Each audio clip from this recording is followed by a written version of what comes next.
I don't know when this revolution will come. Maybe in a week, maybe in 100 years, but I know, as surely as I see these straws beneath my feet, that sooner or later, justice will be served. Some time ago, I managed to go through the well-known book called Animal Farm, written by George Orwell. Although it seems to be a concise and easy-to-read book, I had postponed reading it for a long time. Being an allegory, the book can be interpreted in many ways, with controversial or harder-to-understand aspects. Nevertheless, I can say that it has been captivating me on a deeper level, not just intellectually. Animal Farm is an allegorical satire written by George Orwell and published in 1945.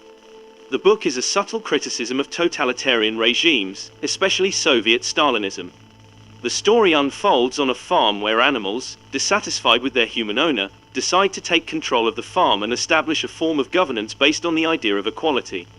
However, as time passes, the new animal leaders develop their own totalitarian traits, reflecting the dangers of a corruptible revolution. Throughout the book, various types of characters appear, each representing a specific category of society that the author symbolically portrays in a subtle way. The historical context in which the book was written was extremely challenging, fueled by extremist currents and world wars that ravaged the entire planet. The book was written during and immediately after World War II, and the experiences of this conflict profoundly impacted the author's and the audience's social perspectives and mentalities of that time.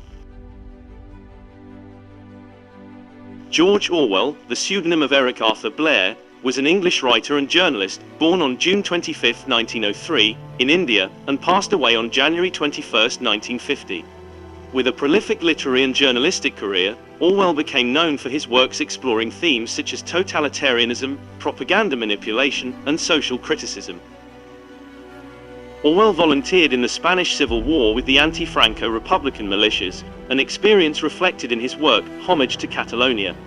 His most well-known works include Down and Out in Paris and London, written in 1934, Homage to Catalonia, written in 1938, Animal Farm, written in 1945, and 1984, written in 1949.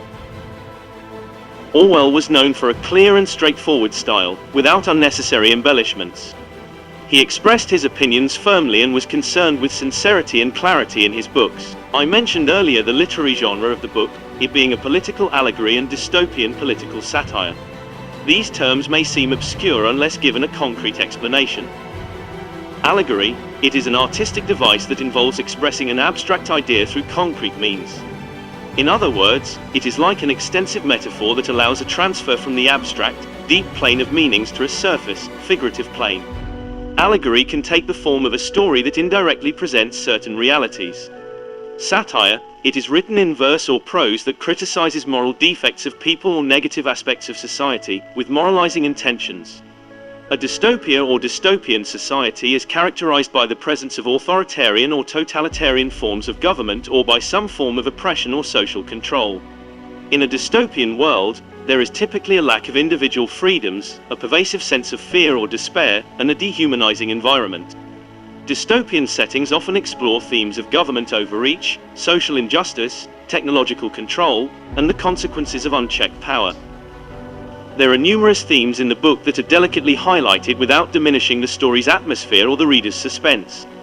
Totalitarianism is the main theme of the book. Animal Farm explores the dangers of a totalitarian regime by illustrating how power corrupts and distorts the initial ideals of a revolution.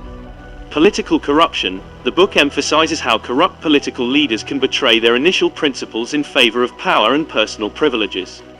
The theme of manipulation and propaganda is also present, illustrating how information can be distorted to manipulate public perceptions. Equality and injustice.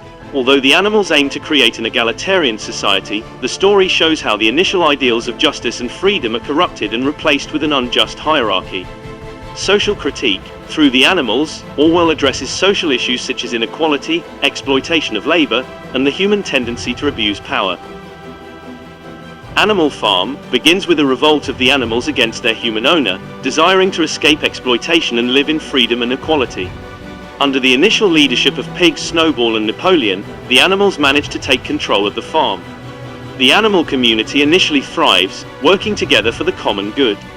Over time, the animal leadership, especially pigs like Napoleon and Squealer, becomes more and more similar to the human masters they replaced, corrupting the initial principles of the revolt. The pigs' leadership uses propaganda and information manipulation to justify their decisions and actions. The animals' lives become increasingly difficult and unfair as corruption and nepotism lead to privileges for pigs and poverty for the rest of the animals.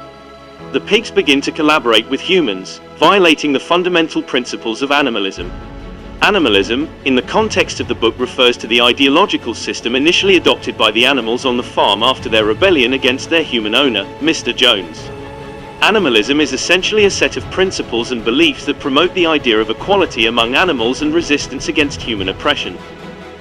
The book concludes with the animals watching a dialogue between pigs and humans, unable to clearly distinguish between them, suggesting that the line between masters and the ruled has blurred. Creatures outside looked from pig to man, and from man to pig, and again from pig to man. It was already impossible to say which was which. Throughout the book, a few characters stand out, unfolding the satirical and political themes of the story. Animal Farm is an allegory where characters often symbolize different aspects of society and contemporary politics, especially the Soviet Union during Stalinism. Napoleon, a pig who becomes the de facto leader of the farm animals after the revolt against the human owner. Napoleon becomes a symbol of corruption and abuse of power, representing Joseph Stalin, the leader of the Soviet Union during the Stalinist period. Snowball, another pig who initially shares leadership with Napoleon and is known for his intelligence and ideas. However, he is expelled from the farm following certain events. Snowball is often interpreted as an allegory for Leon Trotsky, a revolutionary leader during the Russian Revolution, who had a conflict with Stalin and was later expelled and assassinated. Boxer, a strong and devoted horse, representing the working class. He symbolizes labor strength and unwavering belief in the ideals of the revolution. Clover, our mare, Boxer's close friend, who becomes aware of the unfair and corrupt changes on the farm. Her story illustrates how individuals become aware of unjust and corrupt changes but often feel powerless to change them. Squealer, a pig skilled in speech and propaganda, serving as a spokesperson for the leadership. He manipulates information to maintain the animal's support for the leadership. Squealer is often associated with propagandists and spokespersons in totalitarian regimes, reflecting how information can be distorted to control public perceptions and maintain power. Mr. Jones is the human owner of Manor Farm, the setting where the story begins. He represents the oppressive and irresponsible ruling class, symbolizing the autocratic rule of the Russian Tsar Nicholas II before the Russian Revolution of 1917. In the conclusion of Animal Farm, George Orwell conveys the profound message that although every revolution begins with noble ideals, it can still end in corruption and oppression, and the struggle for freedom can become a vicious cycle where power corrupts. The book offers a harsh perspective on how power can corrupt even the noblest intentions, serving as a warning against our naivety. After reading this book, I can conclude that information and critical thinking are extremely important elements in the world we live in, and their absence leads to manipulation and naivety. Also, overly high ideals can lead to disappointments, and the endless pursuit of perfection can be dangerous. Although decades have passed since the writing of this book, its themes remain just as relevant. The danger of absolute power or extreme ideals are threats that can emerge at any time in the absence of vigilance. At the end of the video, I would like to conclude with a question. What lessons can we learn regarding the preservation of individual freedom and the protection of democracy in the contemporary world? To what extent can we learn from the painful mistakes of the past, and how can we avoid repeating them?